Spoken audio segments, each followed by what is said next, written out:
Recorded live by jml.org.au. Good morning, everybody. Welcome back to the second day of our summer learning program, the Yarchei Kala. If I could ask everybody to please come forward and take a seat.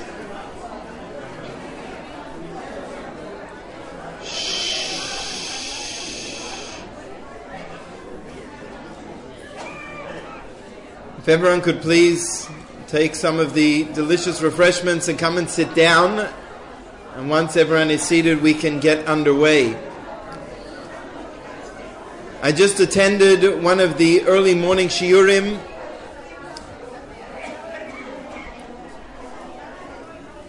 Ladies, if you could please come and take a seat so we could get started. I attended one of the morning shiurim by one of the Geula rabbis, Rabbi Bachi Bro. He's given the shiur both to men and women on the topic of how to be in control with cell phone use, with mobile phone use, that you're the balabas. So I would like to encourage everyone to please turn off the mobile phone or put it onto silent mode. Just a couple of announcements before we get underway. Thank you again, everyone, for coming. It's wonderful to see everyone here this morning, and I hope the morning shiurim have been enjoyable. We'd like to give thanks to our major sponsors for this year's Yarchei Kala event, to Verdure Financial Planning Solutions, to Charity Australia, where giving gives more, Zager Watches, Melbourne Office Supplies, and Bendigo Bank Caulfield Park Community Branch. Today's shiurim specifically have been dedicated by our good friends Reb Dov and Dina Moshel, Le'ilu Nishmas Dov ben Nosson Hakoyen Herman, and Le'ilu Nishmas Avram Hillel ben Asher Zelig HaKoyen. The schus of our collective Torah study should provide an aliyah for the neshama. We'd like to give thank you to Rabbi Mendy Rimler and the team at jml.org.au for recording the Yarchei Kala shiurim. Please visit the website jml.org.au to get all of the shiurim from this year's program, previous year's programs, as well as a wealth of other Torah presentations. So, day number 2, in continuation of the theme of miracles in nature in relation to Hanukkah.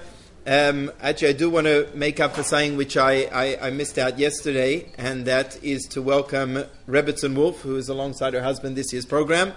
I think it might be one of the first times, at least in recent times, that we've had the Rebbetzin as well, and she should continue to have a lot of nachas from you, from your shiurim, and enjoy your time in Australia as well. So, today to address us on the topic of the quantum age when miracles are natural, we'd like to welcome once again Rabbi Reuven Wolf.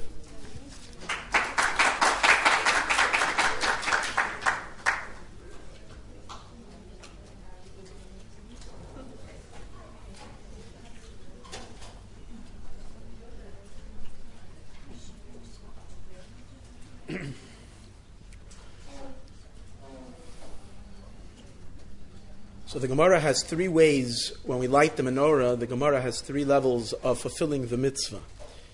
The original mitzvah, as it was instituted, was to light 1 candle every night. Every night, 1 candle, you do your mitzvah, Chanukah, each family 1 candle. Then there is the Mahadrin, the way to do the mitzvah in a more beautiful way, and that is that you light a candle for every member of the family. Every person in the family lights a candle or one. So it's similar like the women do for Shabbos candles. They light 1 candle for every person in the family. And then there is the Mahadrin Min Mahadrin. Mahadrin Min Mahadrin brings us to an argument between Beis Shammai and Beis Hillel. According to Beis Shammai, we light the first night of Hanukkah 8 lamps, and then the second night we decrease and we light 7, and then 6, 5, 4, so on. Until the last night of Hanukkah, Zos Hanukkah, we have 1 light lit. And Beis Hillel is of the opinion that we do the opposite.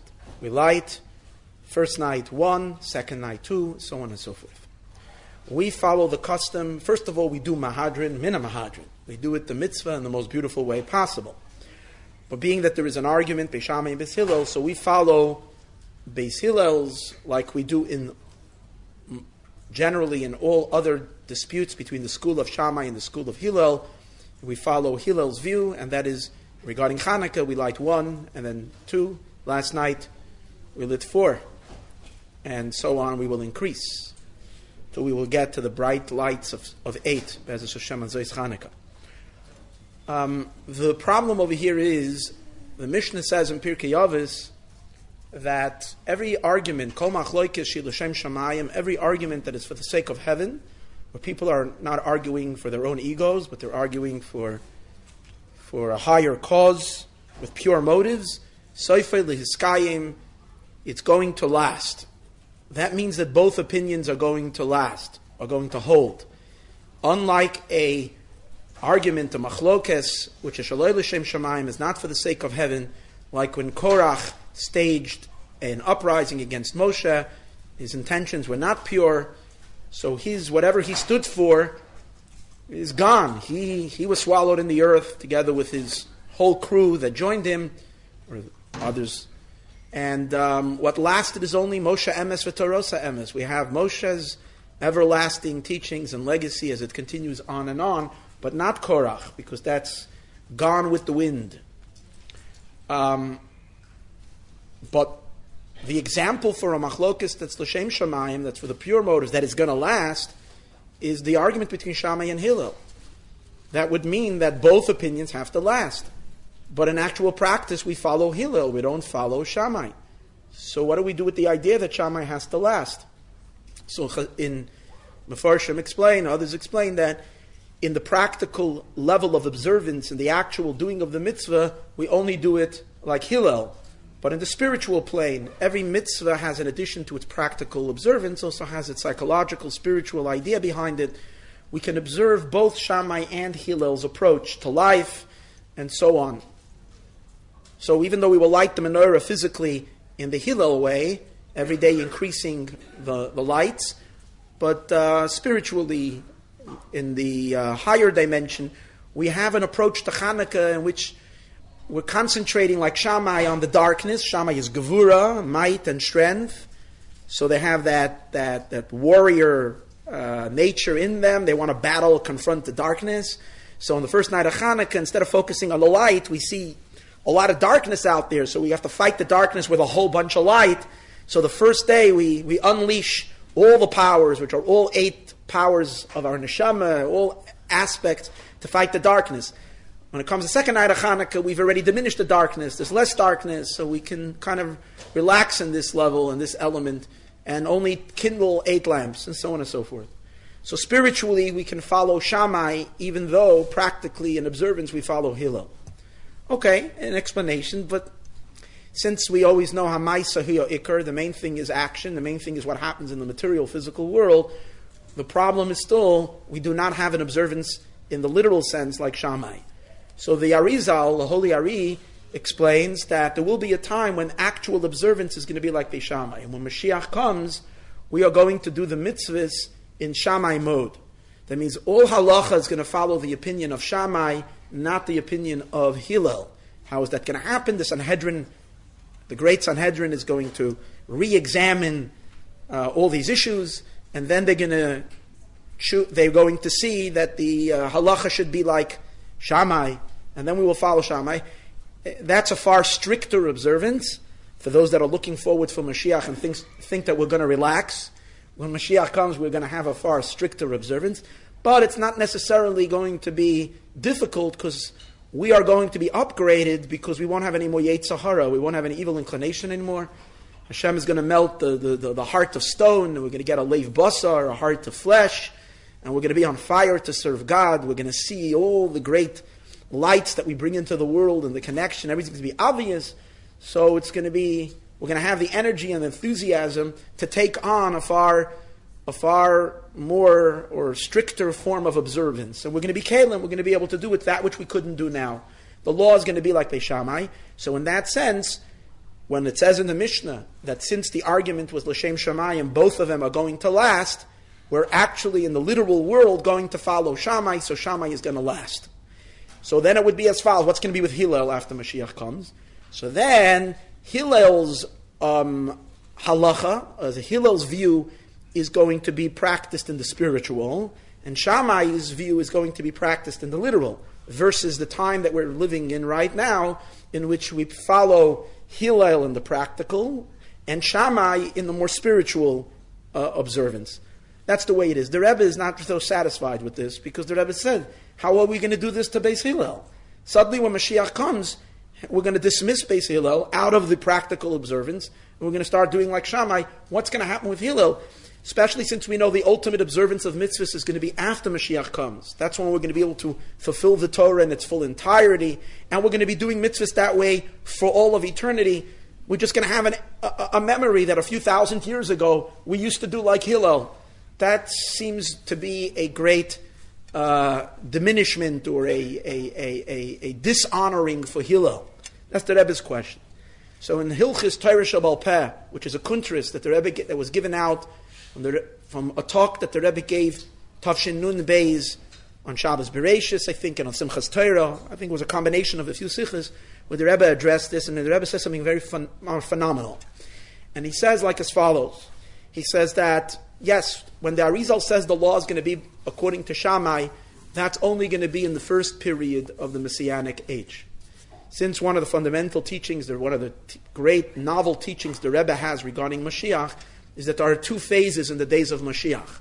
Phase number one is when Olam Kimenhagei Noheg, the world still conducts itself in its regular conduct. It will still be a natural world with certain changes. But then there is a second stage in which the supernatural will kick in. And in that stage, we will literally be living miracles, like the resurrection of the dead, which is obviously the greatest of miracles. And so on and so forth. There are many things, like the trees giving, all trees bearing fruit, even those that are not fruit trees. Well, the barren trees will give fruit. Things like that, which are all miracle. All these things are going to happen in the second stage. What is the deeper meaning of the second stage? Not just a time when there is going to be more miracles, but it represents an upgrade for creation. All of existence is going to experience an upgrade. What's the upgrade? The upgrade is when the world is completely assimilated into Elokus, into the divine, then the definitions and the limitations and the boundaries of the world will not limit anymore. Because what is the world? Today's days, we're living in a reality where the world is a world, and there is an Abish there is a God, a creator who created the world. A time will come when it will be clear, like Avram Avinu already knew the secret, Keil Olam, that the world and Hashem are totally one. And therefore the limitations are not true boundaries, they're not true limitations.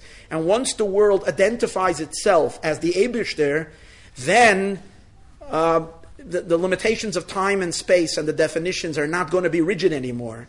And there is going to be, therefore, miracles. So the Rebbe says an amazing thing. At that time, in the second stage of Yemoisa Mashiach, we are going to observe the Torah in its literal sense, both like Shammai and Beis Hillel. That means both Shammai and Hillel's observance is going to be in the practical, in the literal. In other words, the Rebbe doesn't say it regarding Chanukah, but the way I understand it is when Chanukah is going to come and you are going to light the menorah, you're going to both be lighting the menorah by lighting one candle the first night, 2 the second night, 3 the third night, until you work your way up to the 8th night of Chanukah, and you will have lit eight lamps, and you will also be lighting the menorah 8, 7, 6. But you will not be doing it with 2 menorahs. You'll be doing it with 1 menorah and 1 kindling. So you'll be lighting both 8, 7, 6, 5, 4. But at the same time, you're going to be lighting 1, 2, 3, 4. It's absurd. It doesn't make any sense. It doesn't make any sense in the rules of physics of the way the world is now. But when Mashiach will come, the rules of physics will change, or rather, we will enter into the divine level where impossibilities can be, and it can be both yes and no, light and darkness, hot and cold, short and tall, soft and hard, all the opposites, all elements that we know today as exclusive, with one is the opposite of the other. When Mashiach comes, all these things the world will be in a different state.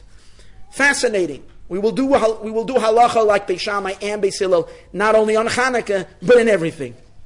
The Rebbe says this in 1991. Okay, in 5772, 1991. So as I mentioned yesterday, I got very excited this year as we hit 5780, as the number 8s start hitting, and from the beginning of the year, I'm looking out, and I have my sensors looking for where is 8, which 8, as I mentioned yesterday, represents the supernatural, the transcendental. 7 is nature, the finite world. 8 is what is beyond nature. So I was looking this year that something has to happen relating to the manifestation of 8 in the world. So it didn't take long. Right at the beginning of the year, Shabbos Bereishis. In Chassidus, we are very excited about Shabbos Bereishis. It's after the whole month of Tishrei. We've really absorbed all this energy, all this light, and we're coming now into implementation into the world. That's the whole idea. Shabbos Bereishis is to acclimate from that otherworldly experience of Tishrei and the Yaakov Holach Ladarkoi, taking it all into the actual regular life. So therefore, by Chassidim we say that v'mishteltzach Shabbos Bereishis as oivet gein de ganze yor. As you set yourself on Shabbos Bereishis, this tone that is set on Shabbos Bereishis, so will continue all year long. So on Shabbos Bereishis, over here it was already Sunday, the day after Shabbos Bereishis. In Los Angeles, it was still Shabbos Bereishis, and New York, it was also still Shabbos Bereishis. And something special happened, which is Moshiach, and associate with the number 8. But let me first premise. You see, amongst the Jewish people, there was Shevet Gad. Shevet Gad were called the Chalutzim. And the reason they were the Chalutzim was because they had to go in the forefront and pave the way. And then later, the Jewish people would continue as the masses. Shevet Gad, Shevet Reuven, they were the first marchers. And then there's the stragglers, Shevet Dan, who was meant to pick up everything that falls. So the Australian Jews are the Gad Yidden, because they're the first ones who pave the way for all the things. Sometimes when the actual action happens, you're already in the next day, but that's okay because the mitzvahs that were done and the thing was what really set the tone. Then there is, and we in Los Angeles are the Dan Yidden, picking up the leftovers. We have a minyan in our shul there, Levi Yitzchak. It's, I think, the last minyan in the world. Because after us is Hawaii, but no one is davening at that time. This is already 12 o'clock noon every day. Okay, so this is the stragglers in Los Angeles that get together for this minyan.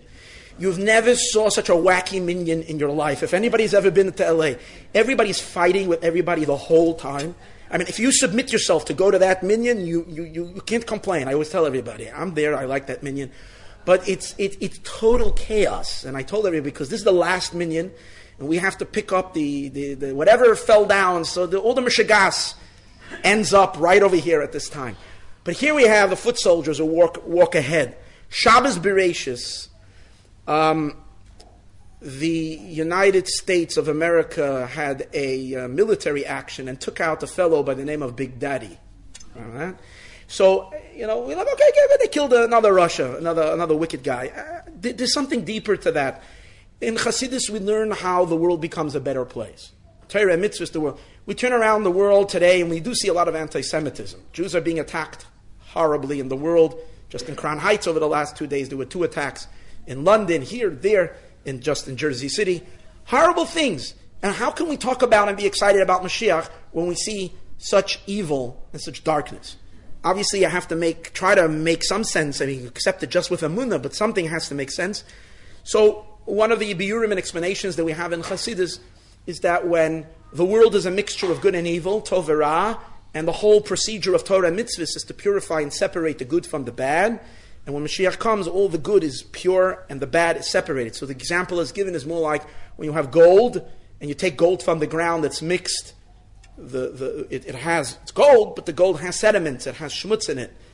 And you give it to a goldsmith, they put it in to heat it up, and then in that process, the schmutz comes out, the sediments come out. Once that schmutz comes out, the schmutz is much schmutzier.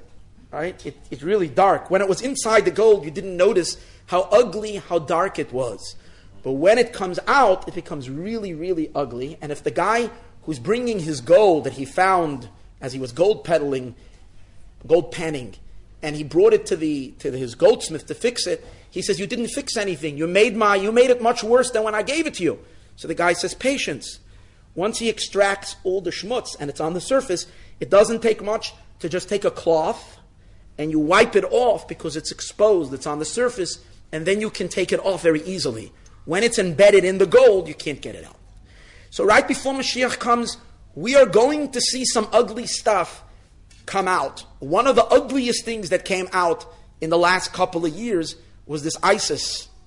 It was so unashamed to be absolutely evil in front of the whole world in such a, and they filmed their atrocities, their evil, in such a clear way. It was horrible. Obviously, it represents the leftover schmutz that there is in the universe. It's concentrated. One of the interesting things about them is that they were attracting people from all over the world. Were going from all countries. From Australia, I know they went. From the United States, from Europe. People were going. It's like almost like served as a magnet of Ra, attracting. So obviously you understand that the leader of it and that whole thing was a leftover satanic element in this world. The fact that at the beginning of the year 5780 on Shabbos Bereshis, its leader was killed, and in a sense the whole thing was broken. That's not just a story of one wicked person being eliminated. It's a story of the elimination of evil from the world. It's a blow. It's death to the Satan. That's what it is. What caught my attention was that it happened on Shabbos Bereshis 5780, and it was done by 8 helicopters that took off from an undisclosed location. Just happened to be 8 helicopters. Well, the other story that just happened that was just exciting just last week, let me read to you a little WhatsApp message I got from a fellow who works in my offices that I have in my shul. I have a few offices. Someone works there. And he sent me this on December 10th. Okay? He says, when UK election falls out on the 14th of Kislev, you already know who's going to win. Okay? So this is a few days before the election.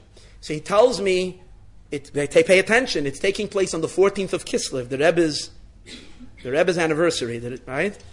Okay, I said, yeah, it's going to be good news. Okay? So when we see the anti-Semites were devastated with a humiliating devastation, a humiliating loss. It wasn't just a regular loss. And it was so, I don't know what was expected, but not something like this. It was just totally beyond. So I'm looking, how many seats do the Conservative Party, what's their majority? The Conservative Party has 80 seats majority since 1979. No party ever had such a majority. 80 seats, 5780, 8s. Elokus is real, no more in the abstract. It's manifesting mamish in front of our eyes, wherever we're looking, where we can see it's in full manifestation, full revelation. So one of the other things that took place, which caught my attention, was that Google announced that they have achieved quantum supremacy. Now, I am not a physicist, and I am neither a person that has any knowledge of technology, other than that my phone works and I know how to send a WhatsApp and so forth. I don't claim to have much knowledge in this area whatsoever. But this quantum supremacy, Google announcing it right in the beginning of 5780, caught my attention, and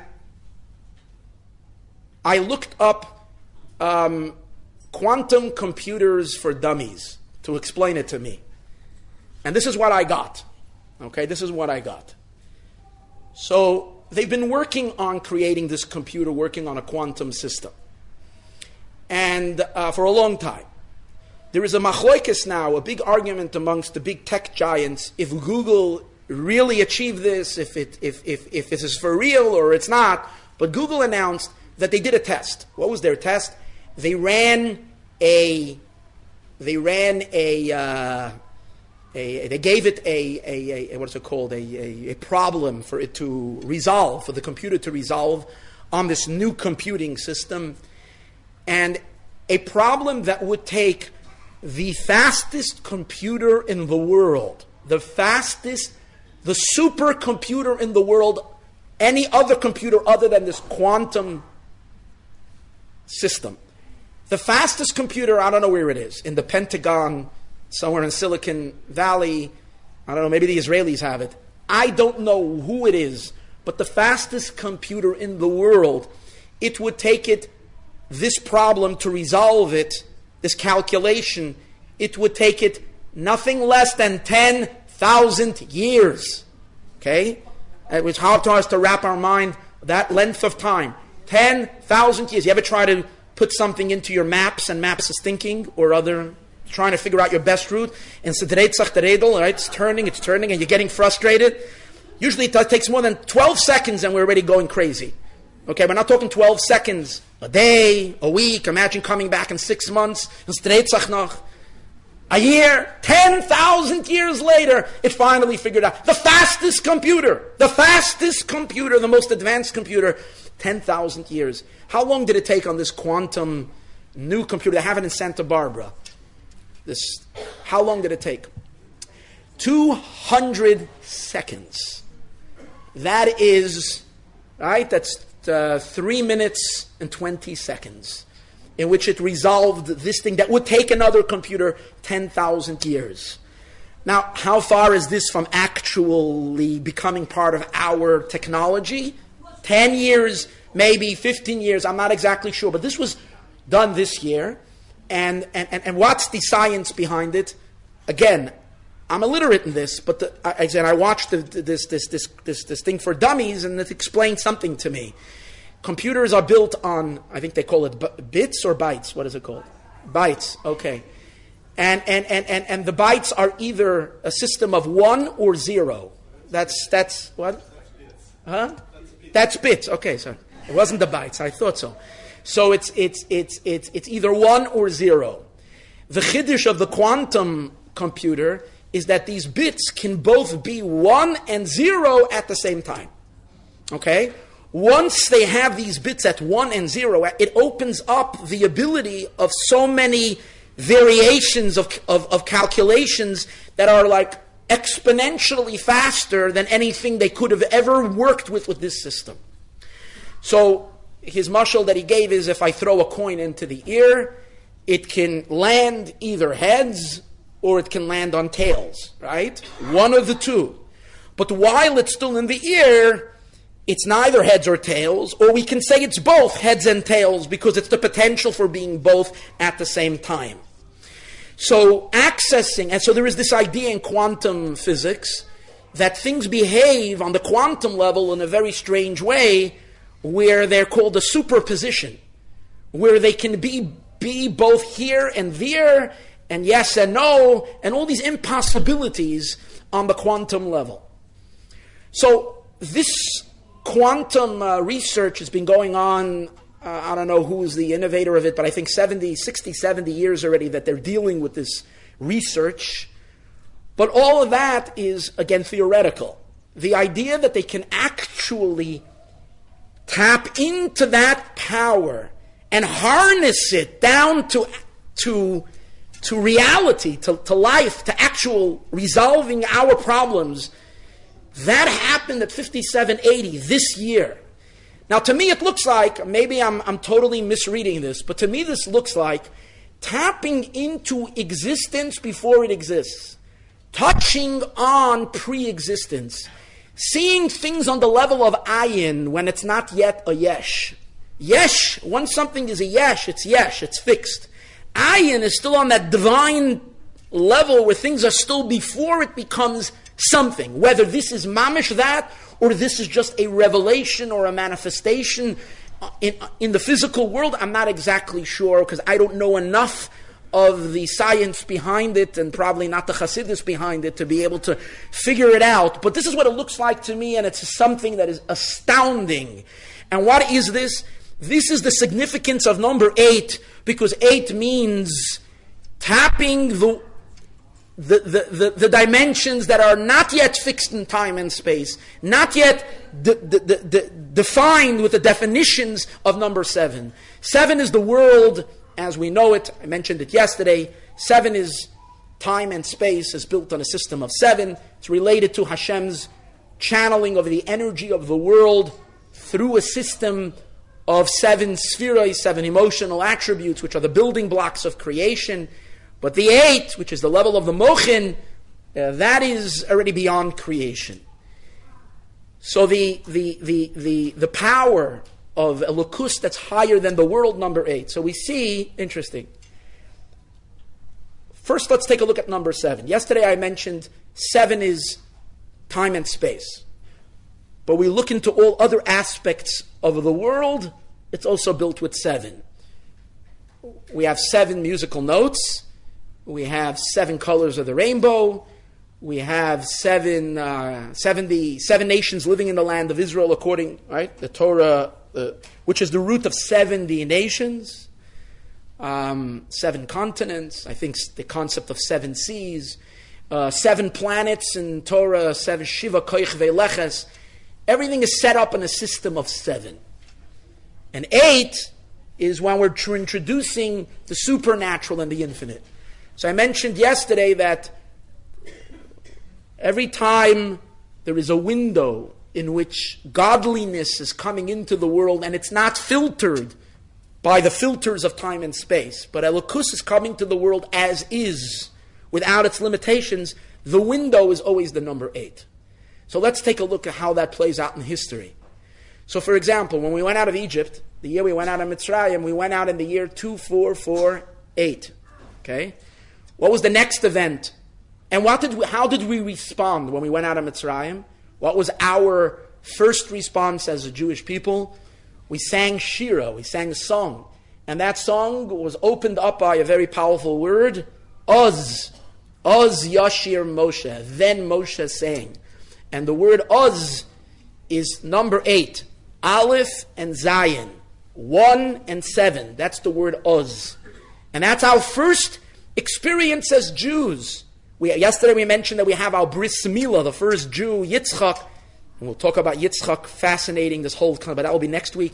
But Yitzchak related, his Bris Milah is on the 8th day. All Jewish babies have the Jewish boys have their connection to the Eibishter on number 8. But we as a people, the first word of our song is Oz, because we're responding to that which is transcendental. Oz Yashir Moshe. And later we sing again, Oz Yashir Yisroel. Then the Jewish people sang again Oz. Now, but right when we went out of Mitzrayim, what's the next amazing event? It's the giving of the Torah. What did we do in order to receive the Torah? We had a 7-week program. 7 weeks of preparation, 49 days. Right? And then what happens? On the 50th day. What's the 50th day? 50th day is Shuas. That's the beginning of the 8th. That's the 50 is already outside of 7. 7 times 7 is 49. So the 50th is the transcendental. So what happens then? Anoichi Hashem Elokecha, I am God your God. So in the 8th is that window for Elokus to reveal itself that's higher than the world. And then let's continue. And then the Shekhinah coming down. The next great event was facilitating the Shekhinah in this world. There too as well, there were 7 days, Shivas Yemei HaMaluyim, 7 days in which we practiced, 7 days in which we built the Mishkan, took it down, built the Mishkan, took it down, and then, Vayhi Bayoim HaShmini, it was on the 8th day that the Shekhinah came down to rest amongst the Jewish people. So now let's go to modern history, and let's take a look where number 8 is being seen as we're already preparing for Mashiach. So we know that we are now in the 6th millennium. Okay, we're in the year 5,780.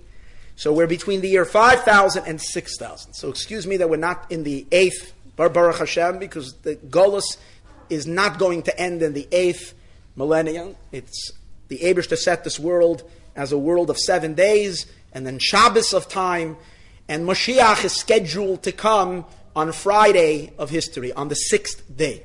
Okay, not to get confused with 6 and 8 and why number 6, but let's not discuss that now. So on Friday of time in the 6th millennium is when we are expecting Moshiach's arrival.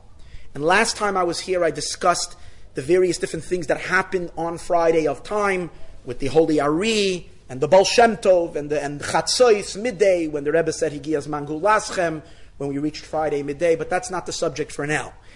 In Friday itself, when we hit the year 5000, we had 7 centuries. 7 centuries. And then we come to the 8th century. We are now in the 8th century of the 6th millennium, because we're now, once it became 5701, we entered into the 8th century. What happened then? That corresponds to the year 1941. 1940 is the conclusion of the previous century. 1941 is when we enter into the beginning of the 7th century. So let's take a look at what was happening in the world during that time. Obviously, in 1940 is when we had the darkest moment in history, the Holocaust. Now, on the Holocaust, we're silent. We know nothing and we can't say. But one thing we cannot not say is that we can't say that the darkest moment of time wasn't in some way connected to the brightest moment of time. Just like Tisha B'Av, Jews always know it's the darkest day, but also it's the birth of Moshiach. So, what our minds will never know. Mashiach will answer, Hashem will answer when Mashiach will come. But it's interesting that right at that moment, Tafshin 1940, that's when the Jews people hit rock bottom in terms of the darkest, most horrific time in history. But what happened immediately after that? The great rebirth of the Jewish people and the aliyah that Jews went to Eretz Yisroel. Now, obviously, it didn't start then. It started earlier. And the Rebbe very much opposed the idea that the establishment of the state of Israel is Hischalta de Geula, the beginning of redemption. So it's not the actual redemption. The Rebbe would tell us constantly that even after that, we're living in a time of Choshech, Kaful, Mechupel, darkness and Shebe darkness and so on and so forth. But it doesn't mean that it's not a preparatory state for the Geula. When Mashiach comes and all Jews are going to live in Eretz Yisrael, we do need plumbing. We do need roads. We do need electricity. And all these things were developed when the country was built.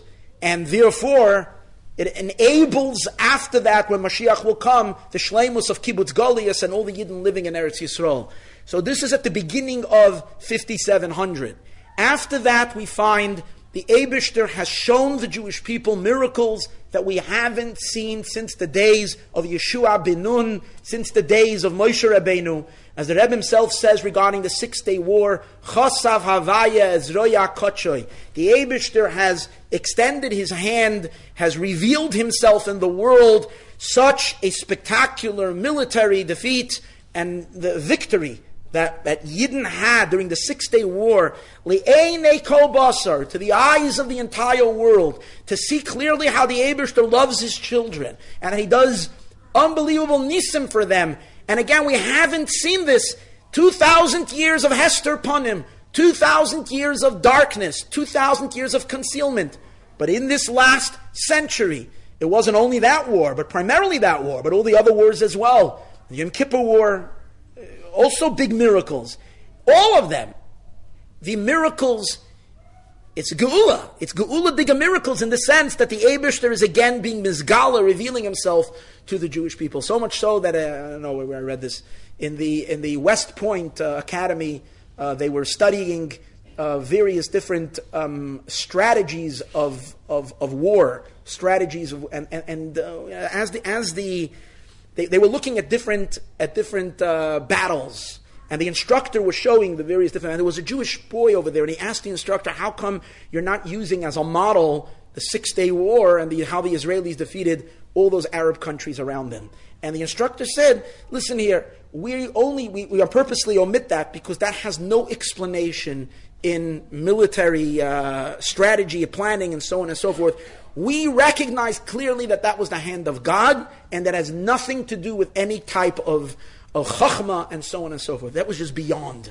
So there you see, the Rebbe then said that this is the Tkab Shofar Gadol, that the Eibishter is blowing, and he's building it on the Frierdiker Rebbe's Amaymer, where the Frierdiker Rebbe was saying that there is going to be V'holach Besaris Teimon, and the two psukim that we say Rosh Hashanah during davening, speaking about the great Yitaka B'Shofar Gadol, which is going to be an awakening. The Rebbe then wanted, and not only wanted, but actually used the miracles to inspire Miftzah Tefillin, and to both Miftzah Tefillin to bring about the defeat, but then to cash in on the awakening that the Jewish people so identified with that miracle. They saw it, and the Rebbe then said that we should have.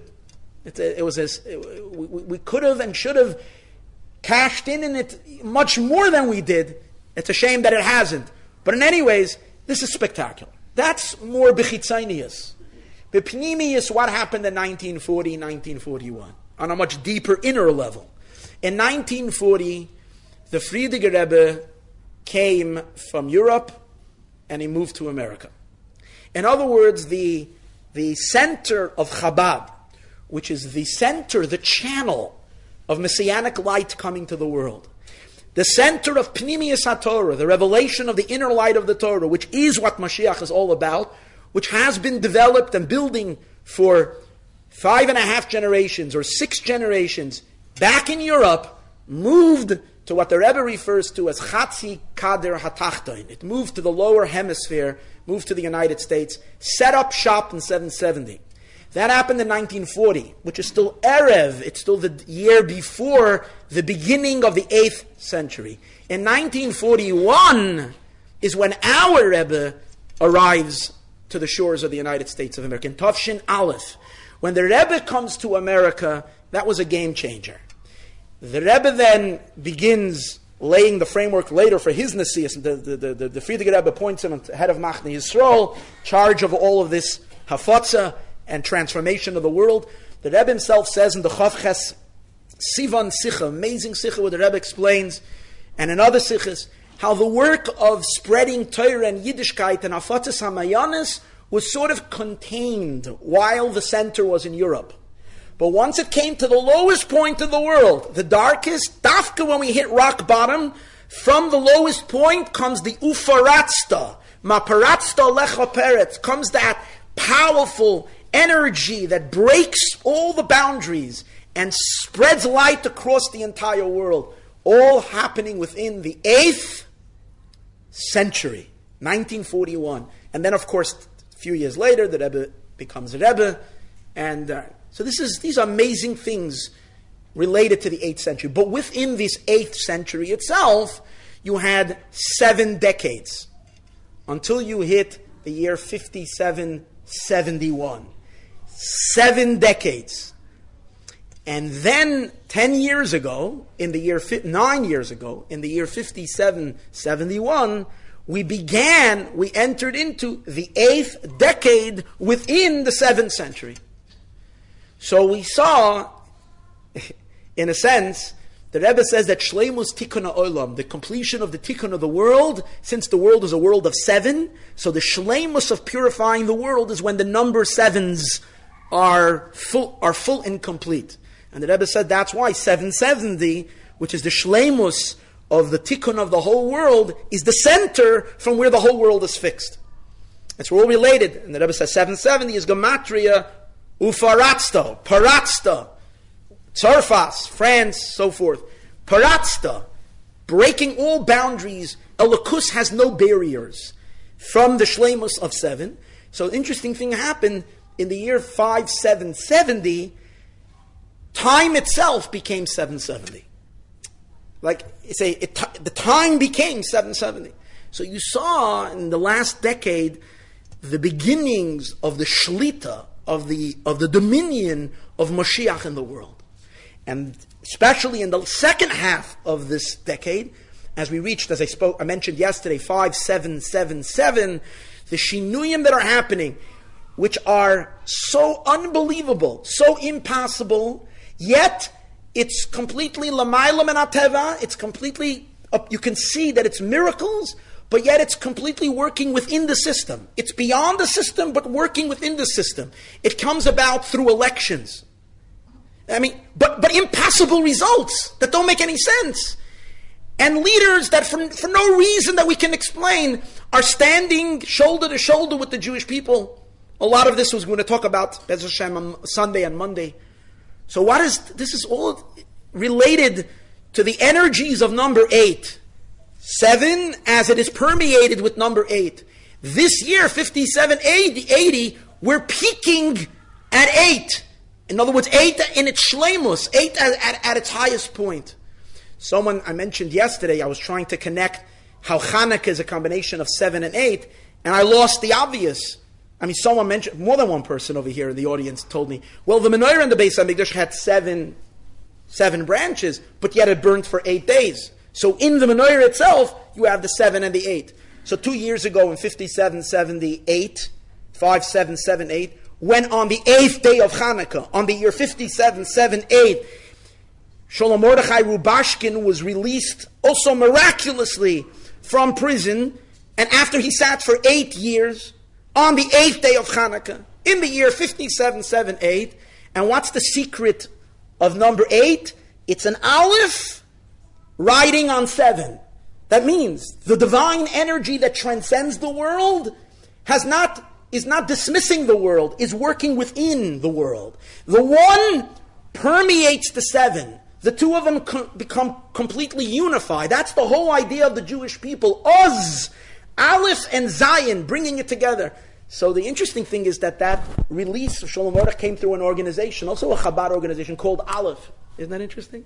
Aleph, on the 8th day of Hanukkah, number 8. Now, for a moment, what's the secret of number 8? What is the secret of this Aleph and Zayin?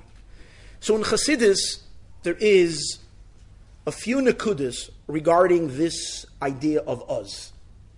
Number one, it represents, as I mentioned earlier, the godly that's beyond creation. That's hinted to in the word itself. Uz means then. Then when? So it has two meanings in which we say then. It means prior to existence. For example, the pasuk is Nochoin kisacha me'oz. Your throne, Hashem, is nochoin, is prepared me'oz, from then. What does that mean? That the kisei hakavod is from before creation. Mikedem, from before the world. So there, oz means before creation. In other words, a dimension that's before, prior to the definitions, what we call in Chassidus, Seder Hishtalshalus, the order of evolving levels, which are all part of the system. This is pre-system. And that's the word Uz, means Kedem. I think the Targum says Mikadmas Dina, which was before. That's Uz. But, as mentioned earlier, it's not just above that which is transcendent. It's a Aleph and a Zayin. In other words, in the word Uz itself, you can see the combination. That the Aleph, which is the transcendental truth of the divine, is permeating the 7. Which means that Hishtalshalus, the whole system, is attached and one with the power of Hashem that's beyond the system. For that reason, Uz is not just referring to the past, but Uz is also referring to then, to the days of Moshiach. As Chazal say, when it says Uz Yashir Moshe, then Moshe, it says Yashir will sing. So it's referring to Tchias HaMeisim, to the resurrection of the dead, when Moshe Rabbeinu will sing with us again, when Moshiach will come. We take a look and we find that there are so many prophecies relating to the future, and they're all introduced with the word Uz. Let's take a look. We have the pasuk, Uz yibaka kashacher nahorech. Then your orech, your light will then yibaka. Then yibaka will blast open kashachar, like the morning, orech, your light. Uz yimale schoik pino. Then our mouths will be filled with laughter. Ulshainenu rina, on our tongues with song. Uz tismach besula b'mochoil. then the girl, which is referring to Knesset Yisroel, the Jewish people, will rejoice b'mochayl, in a dance. And a dance is a circle which represents the infinite, or the symbol for the infinite, by the way, is an 8, lying down. Oz tismach besula, then the girl will dance b'mochayl, in a dance, which means Knesset Yisroel, the Jewish people, will experience the Ein Sof. That's number 8. Oz ehapich el ha'amim sofa berura. Then I will convert the nations into a unified tongue. Are we not seeing already now the conversion of powerful governments, converting and flipping over one after another? Oz ehapich el ha'amim. Oz tisaneg al Hashem. Then you will delight in godliness. And I probably missed a few. But so many of the prophecies of the future are all related to this word Oz. It's all connected to this. Why? Because the Rebbe says 2 things. Number 1, Oz represents, as I said earlier, godliness that utterly transcends the world. That will ultimately only be revealed when Mashiach will come. That's one reason why Oz is referring to the days of Mashiach, because we're dealing with a lokus that's completely beyond the world. The other idea is that that very transcendental godliness is going to be accessible and part of everyday life. It's going to be part of the natural. It's going to be connected. You're going to be able to connect to it within the 7, from within time and space, not by being otherworldly, but within the world itself. That chibur, that attachment of Elokus and the world in absolute harmony and unity, that's only going to be when Mashiach comes. And that's the reason why Oz is related to the future. Now another idea.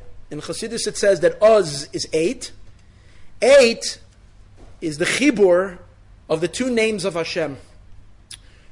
There's Yud Kei Vav Kei, has 4 letters. Yud Kei Vav Kei, right? 4 letters. The other name of Hashem is Aleph Dalid Nun Yud.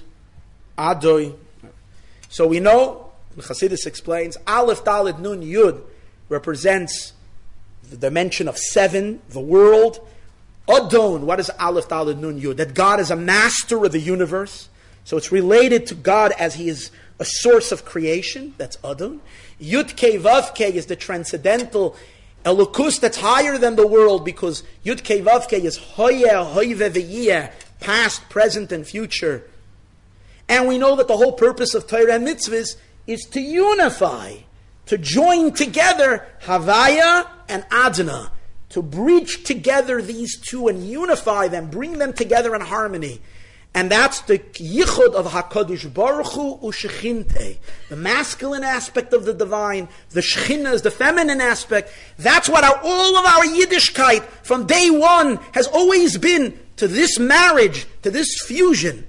And that's in number 8, because in number 8 is the 4 letters of Yud Kei Vav Kei, the 4 letters of Aleph Daled Nun Yud, unifying together. And this is expressed primarily in one pasuk using the word Oz.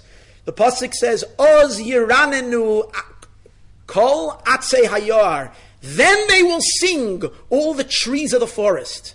The Gemara, the Medrash says, when are we talking about that the trees of the forest are going to sing? The Medrash says that this is referring to when Mashiach will, during the time when the Mishkan was built, when they took the krushim, the beams, and they put them into the sockets. When they built the Mishkan, there were these sockets, silver sockets, and in these silver sockets they put these beams. And that was establishing the Mishkan. So the trees were singing, because finally the trees were able to serve God the way they're supposed to. They were now made into a Mishkan. Hashem came to dwell in them. But what's the deeper meaning of the Oz Yiranenu Kalatzei Ayor when you put them into the sockets? The sockets are called in Hebrew, and what do you call them? Adonim. Adonim is Aleph Daled Nun Yud. That's the name Aleph Daled Nun Yud. That's the godliness of creation. Adon.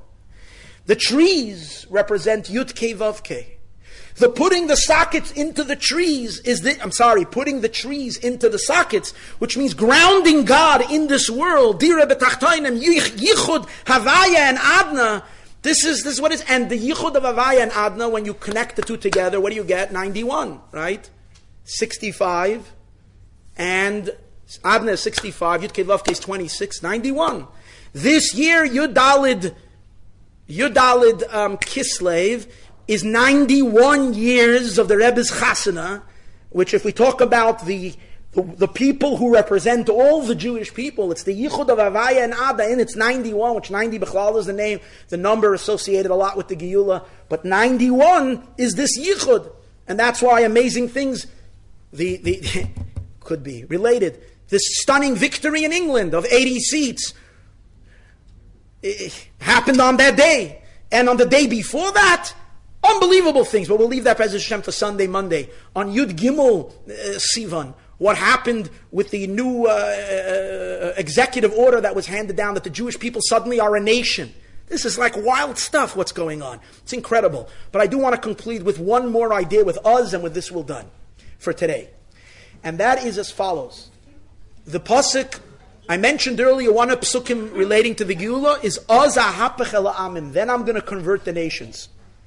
So it's related to the Aleph and the Zayin. So one of the explanations in Chassidus that is given is that we're talking about, what does this mean? The 1 and the 7, which is related to the conversion of the nations. So it says like this. In Chassidus it explains that the darkness that's in the world is associated to the 7 kings of Tohu. That are the 7 ancient kings of Edom, the 7 kings of Esau. In Chassidus we learn that the world is dark because there are shattered, the sparks of holiness that are everywhere, that are contained within the Klippa. How do you get Klippa? If Hashem is the source of everything, how do we end up with a world of Klippa? So as Kabbalah explains, Chassidus elaborates on it, there is a shattering of the kalim, of the vessels, of the world of Tohu, and that creates this mess, and our job is to rectify the world applying Torah and mitzvahs, which is the idea of tikkun, to fix the broken world of Tohu. Now this whole idea of shattering vessels of the world of Tohu is related to 7 kings that are mentioned in the end of Parshas Vayishlach, which are 7 kings, and by each one of them it says he reigned and he died. He reigned and he died. He was king and he died. So the Arizal says that in that description, it's discussing the 7 midot of the world of Tohu that collapsed. Then comes the 8th king. By the 8th king, it says that his name is Hadar, and this king doesn't mention that he died, and by him it mentions that he's married, and his wife's name is Mahatabel, and so on and so forth, whatever. So Chassidus explains that the 8th king, that's the root and the shoresh of the world of Tikkun. From number 8 is when you start the Tikkun in the shattered vessels of the world of Tohu. And it's related to this 8th king, who, by the way, in Chassidus it says that this is the shoresh of Yosef HaTzadik's neshama. That's why Yosef was so handsome, because his rooted neshama is in Hadar. Hadar means splendor and beauty. So Yosef is rooted in that place, and that's why Yosef is the one who goes down amongst the nations, the first Jew who's actually hands-on fixing the nations, because he's related to this tikkun that has to happen in the 8th king. So here's an amazing idea. We'll conclude with this. So that's a third concept related to the Aleph and the Zayin. It's the 1, the infinite light, merging with the 7. It's 2 levels of Elokus converging together, Havaya and Adna, Soviv Kalalman and Mamalo Kalalman. And finally, it's the 8th dimension that fixes the 7 broken vessels of Tohu. So someone brought to my attention an interesting idea. If you take a look at the story where it says the 7 kings who died, it says, Ve'ela ha'malachim, these are the kings who reigned in the world of Edom, Lifnei melach melech libnei Yisroel, before the Jewish people even appointed one king. Physically, it means that in the land of Edom, Esau produced 8 kings before the Jewish people even had their one king. So he asked the question, why does it say Lifnei melach melech, which is in the singular? It should say Lifnei melach melachim, before they reigned kings. Before the Jews had kings, because we didn't have only one king, we had many kings. So his idea, which I thought was really interesting, he says, no, this is not referring to the kings then, it's referring to the ultimate Melech, Melech HaMoshiach. Lefnei Melech Melech. Before the ultimate king, Melech HaMoshiach, will reveal himself, there will be 8 kings, and the 8th one will rectify. The source of rectification. And where are they kings? In the land of Edom. So Edom, we know, is Rome, later the entire Christian West. But one of the worst manifestations of Edom, in its full brutality, in its full power, and its full animosity towards Judaism, towards Torah, was the Soviet Union. And they were ruled for 70 years. 70 years of darkness before the great light. And what were their rulers? Well, I would never know this, but let's do here. 1 second, I got this over here. Who was our first ruler in the Soviet Union? Of Edom, taking Lenin, Stalin, Malenkov, Khrushchev, Brezhnev, Andropov, Chernenko, and finally the eighth one, Gorbachev. Yeltsin's ready afterwards. It's no more the Soviet. Gorbachev was the one who's number 8, and that was when? Right, 1989, right before 1990, before the Rebbe started Higiyah Zman Gulaschem, and we started seeing the lights of Moshiach fully manifesting and shining. Lifnei Melech Melech Libnei Yisroel. Finally, there's the 8th Ozahapach, and that conversion and that transformation happened then, and it's continuing in other places. We're seeing unbelievable revelation, unbelievable lights, but this year is the eye of the storm. Here is where the 8s are in its most intense form. Be'ezus Hashem, the idea of Azahapech, hopefully we'll continue these shiurim in Yerushalayim, Ira Kodesh. We don't have to talk about it. Be'ezus Hashem, Sunday, Monday, we will discuss this further. Thank you, Rabbi Wolf. Just before everyone leaves, and one final announcement. Every year after the Yarchei Kala here in Melbourne, there is a Yarchei Kala retreat, which is a week-long program in Marysville where there are shiurim every day, fully catered program. If you are interested, there are details downstairs. Please speak to Rabbi Barber to find out more. It's possible to come for the entire program or for only part of it, but please make an inquiry, and that way we can continue studying all the way throughout the summer. Thank you for joining us today, and Be'ezras Hashem, we'll see you again tomorrow. Thank you for listening to another one of our great recordings. We hope you enjoyed listening to this lecture and found it enriching and inspiring. To download and listen to many of our other recordings, please sign up today for a free membership via our website www.jml.org.au.